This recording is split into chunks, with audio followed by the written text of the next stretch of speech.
Do you want to know what a professional Louis Vuitton upcycle looks like? Well, I have this 1983 Speedy 30 that made a miraculous recovery to show you. I also have some artisan upcycle tray tips to share with you. If you're either contemplative to begin or just curious on how to make that junk bag look good, keep in mind this is far easier than it seems. I make it easier with a visual step-by-step presentation on my channel that will guide you along the way. Also, I have this upcoming Speedy 30 tutorial. The bag is in bitter shape. Yikes. It's not the most ideal item to find. As you can see, it's super dry, but really we are saving vintage here. I'll be able to show you the long-term effects when we don't take care of our luxury items. Even in upcycling, it will be visibly present. But really the purpose is to convert junk luxury to sustained wearability. If you don't already know, I only work with uber vintage or discontinued items because essentially I don't want to put a bad image to upcycling, and the objective is fair trade fashion. So we're going to do a walkthrough on the Speedy 30 project done previously on this channel. I will share tidbits of information from experience to help with the process, and also added items that you can invest in that will add enticement to your bag on the resale market versus other items that are left untouched in an upcycle. You will find that the other vintage bags seem overpriced, especially on the Poshmark market, with significant wear and visible damage to the bag. This will be an advantage. The overall appearance set aside the other listings, while potential buyers scroll through. So, first, as you can see, the bag was painted in a celestial blue that is hard to miss and not enjoy in color. This is an updated neutral play and wardrobing that can really be paired with anything and have it work seamlessly in outfitting. For instance, I would sincerely wear this with the color red, as I understand color dynamics in the art of dress. To each their own. I want to pair this with a quick visual for you on how this color can be paired with other saturated colors that are very unexpected but fun, that it can be worn interchangeably and in a practical sense. So now I have the first trade secret for you. I don't mind using Angelus paint, but I have found a preference of mine that speaks in quality and overall appearance with a seamless dry. I'm also very fond of packaging, especially with beauty products. This glass jar is really the appeal factor that lured me in. When I discovered how rich in pigment the product actually is, I can't go back. It's also specified as a leather color dye. This is most likely why it's best to use on your upcycle project. Both are produced for leather, but a mild difference in price is worth the product to be deemed upscale and project work. Both brands do provide over 70 colors to choose from. Tarago is smaller business owned, and this could indeed go along with the whole theme to my upcycling venture.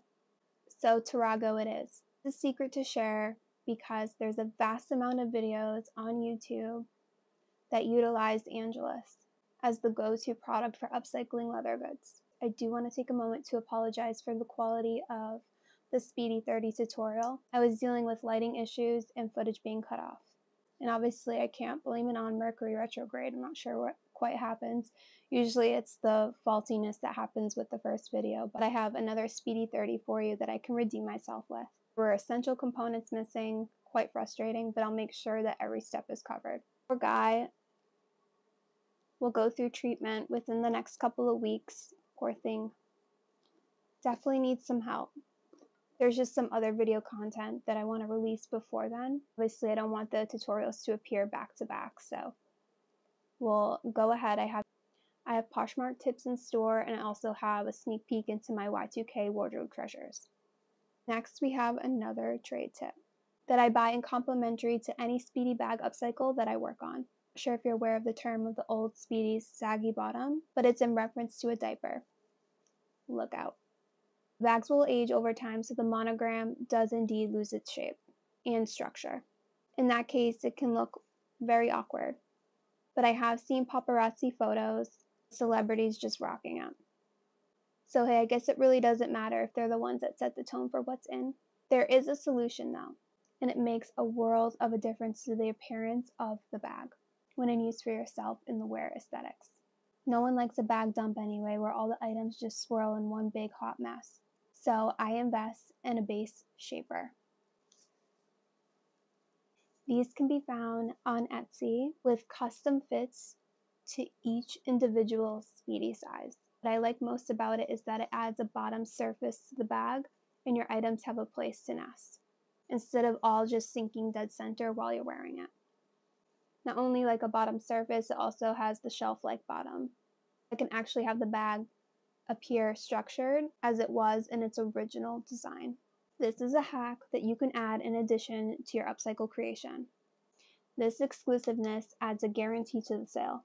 Another buyer is looking comparably to another painted item on the market.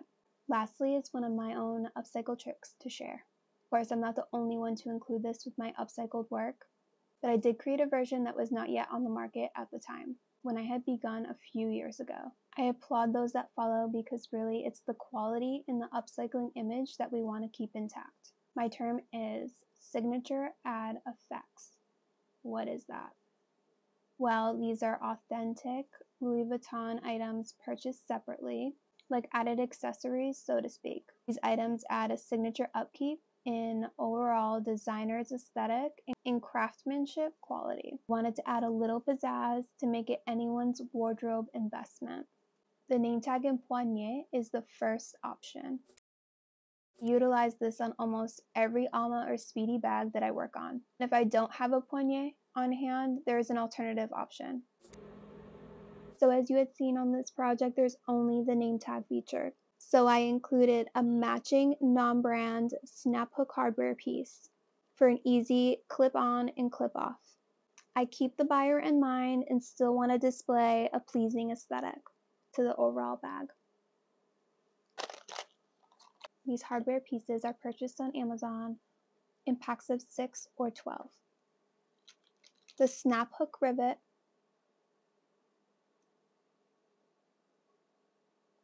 and I get the color as close as possible to the hardware on the Louis Vuitton. I don't recommend the brass version. The brass on the snap hook is more of an antique brass, and this brass is more of like a polished lighter gold. Think of instruments, for instance, saxophone and trumpet. So the closest would be like a lighter gold, and it's pretty dismissible. You can't really notice that it's a little off. You can invest in a 6 or 12 pack if you really want to budget wisely for your upcycle venture.